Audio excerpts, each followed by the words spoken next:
Hello. So I went on a binge or went down the rabbit hole of making my own paper.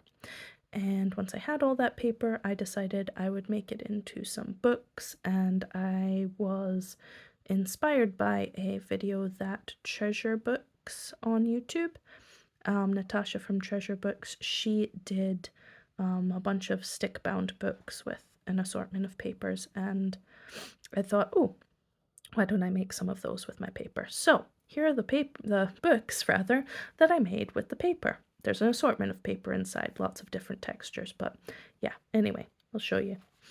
I will show you. So this book, as you can see, they're all A6. Well, three of them are A6, and then there's one that's A5. Yeah, so I bound the book with a stick. And this is what it looks like on the back. And then I just decorated the front bit, and this is the handmade paper. Well, one bit of the handmade paper.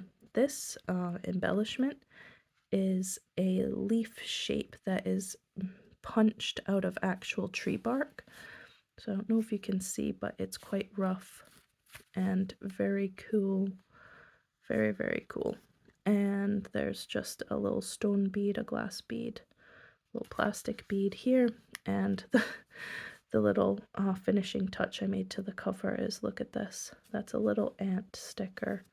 He kind of just looks like a smudge if you're not paying attention, but yeah, I really like this one. And this book has, oh, I don't know how many pages, but you can see the different textures that I used. So we'll just do a quick flip through so you can see there's some tracing paper, that's some recycled printing paper, this is some tea-dyed recycled printing paper, more tea-dyed recycled printing paper, different shades of tea-dyed recycled printing paper, and more of that.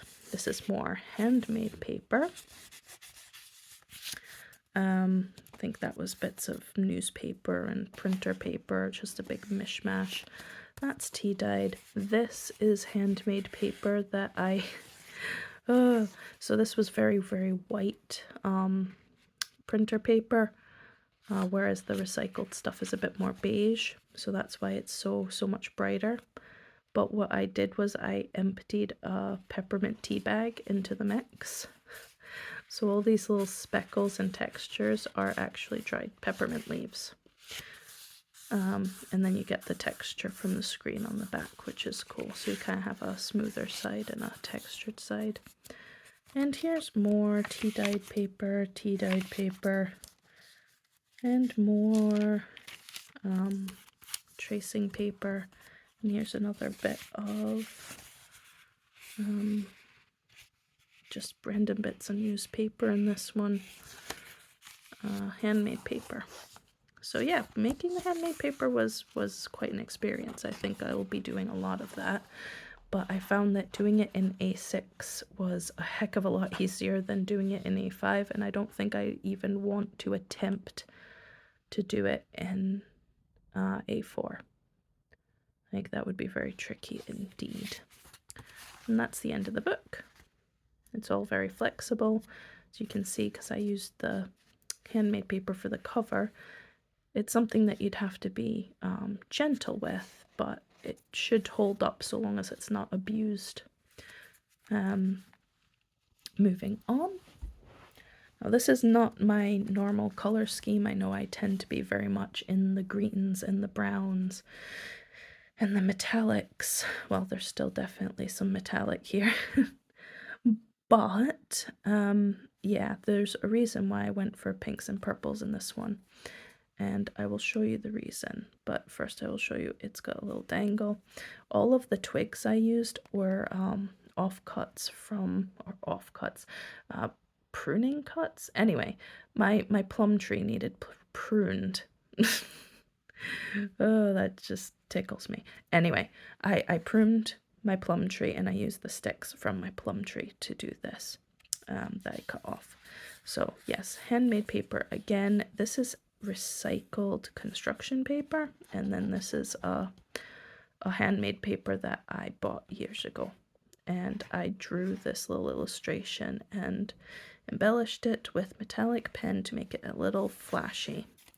So here we have some more of that recycled construction paper, and even more recycled construction paper, and even more recycled construction paper. And here we have some more handmade paper, which is very white and very textured construction paper. And this is the reason for the color scheme. I managed to make some rose petal paper, and some of it came out better than others. I really like how the pigmentation really diffused into the paper here, but you see some of it's gone a bit brown. But anyway, this was my inspiration for the color scheme of this whole book. And see on the back of the paper, it's quite cool as well, because you get the blotches where it's bled through. And then we're back to this construction paper. This is a handmade one. Well, that's a bit of a rose petal. Come on. Handmade paper. That rose petal's not going away. And there. On the backs of the books, I tried to like have a stiffer piece. So this is handmade paper, but it's paper that I bought in a book years and years ago. And that's what it looks like on the back. This is how I bound it on the front. I'll link to the video that I was inspired by if anyone is curious about how to make their own. Moving on. This is following the same format, you know. I did bind some of them with 3 and some of them with 5 holes. I think I quite prefer having more points of contact with the paper. I think it looks better and it feels better. So this one's got a handmade button. I've been making many buttons, as you may have seen in a previous video. And I just kind of layered it with some fabric and textures and this cool kind of, what do you call it? I can't think of the word I want to use. Twine. It's like a twiny kind of ribbon. And here's another piece of hand-dyed paper. This one I burst and act like a Yorkshire tea bag in the mix. So it's got lots of bits and it's kind of naturally tea-dyed, I guess. What I also did was I used sprays on this one, which you can't see super well on the cover, but you see there's like a metallic spray. So yes, this one has, and you can see a bit more of that paper. This book has lots more shiny bits. You can see more of the spray here. Oh, there we go. So yes, more books bursting with potential. And here's a handmade bit of paper that I did with book sprinkles. Those torn up pages of an old book. And so textured back. Here's more spray. I call them fairy sneezes, the colors. I love them. I do try and use them up before they inevitably die on me. Oh, the spray bottles get gunked up with these mica sprays. Then they're not very easy to ungunk. Here's more. And it's just, again, an assortment of tea-dyed paper and construction papers and handmade papers. Here's more with book sprinkles. And I think this one's got the peppermint tea. Yep. And another hand-dyed paper. And another tea-dyed paper. And we're at the back. So, lovely and empty. And here's the A5, the only A5 one I did. For the stick, I actually stripped the bark off to change the color. Made it match the card here that I made a closure with an envelope. I'll show you more of that. Here's a handmade button that has a ladybird on it, or ladybug. Yeah, so it's one of my many handmade buttons. It's fastened to the closure, and this is a giant sticker of a ladybug larva. At first, I had this empty. I thought I couldn't decide on what to put in the center. But then I remembered that I had a giant ladybug larva sticker, and obviously I chose to use it, keeping in theme with the ladybug. Anyway, yes, this one I'm keeping. The rest I will be listing on my, I'll list the other books on my folksy shop, I think. But this one I'm keeping because it's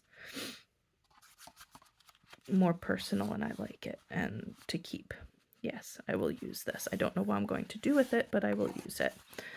So yes, this is a nice big sheet of handmade paper. Then we have tea dyed, and this here is a parchment paper, which I like. So that a parchment paper has like cotton in it. It's very strong. And this is recycled printer paper, I think. This is recycled tea dyed printer paper. Then there's more of that and more of that in various shades of tea dyed. And this is recycled construction paper, and then there's a nice big sheet of that rose petal paper.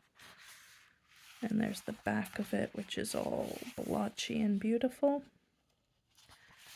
Then more tea dyed, more parchment paper, more printer paper, tea dyed. This is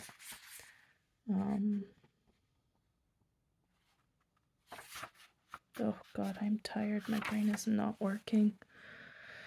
I'll say parchment paper. Yeah, that. And this is handmade blotchy. It's blotchy because I deliberately didn't blend it very smooth. So there's lots to experiment with when you're making your own paper, and you can continuously add to the mixture as well to change it up. And it kind of evolves over time. Keep adding bits and pieces to the slurry. And here we go, more of that, more of that. And here is essentially the last page, which is a handmade one that's very thick. And this, as you can see, is just an envelope, so it's got a lovely pocket for putting things in. And that's where I get my flap to close the whole thing. So yeah, I glued it in to the back page. And the back page I made quite sturdy, as I did with the others. And I reinforced the closure with another bit of card so that the button could be sewn on very firm. And that is that. So I wasn't sure how to make this closure work.